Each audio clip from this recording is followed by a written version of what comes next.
20 కిలోల చేప 20 కిలోల చేప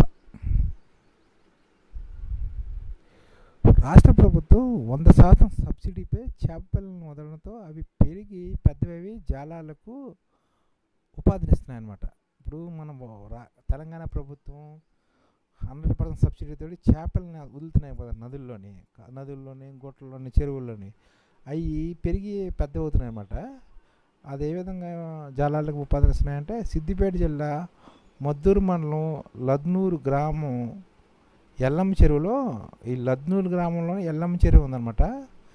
ఇక్కడ 18 ఏప్రిల్ 2023లో చేపలు పట్టారన్నమాట.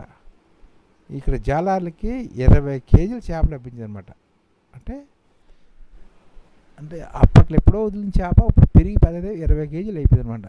ఈ విధంగా రాష్ట్ర ప్రభుత్వం కొంతవరకు మేలే చేస్తుంది ప్రజలకి. ఇది కూడా మనం ఈ ఛానల్ ముఖ్య ఉద్దేశం ఏంటంటే మన తెలుగు రాష్ట్రాల్లో 1 కోటి మందికి సంఘటిత రంగాల్లో ఏ విధంగా ఉద్యోగాలు ఇవ్వవచ్చు, కనీస నెల జీతం 30,000 వరకు ఏ విధంగా ఇవ్వవచ్చు, ఏ విధంగా చేస్తే ఉద్యోగాలు సృష్టించబడతాయో వివరిస్తూ ఈ ఛానల్లో వీడియోలు వస్తాయి. అలాంటి వీడియోలు మీకు కావాలంటే మన ఐడిఎఫ్ భాస్కర్ ఛానల్ని సబ్స్క్రైబ్ చేసుకోండి. ఐడిఎఫ్ అంటే ఇండియన్ డెవలప్మెంట్ ఫోర్స్. ఈ వీడియోలు చూసిన తర్వాత మీకు నచ్చితే లైక్ చేయండి, మీ ఫ్యామిలీ మెంబర్స్కి షేర్ చేయండి, మరియు మీ ఫ్రెండ్స్కి షేర్ చేయండి. Thank you. నమస్కారం.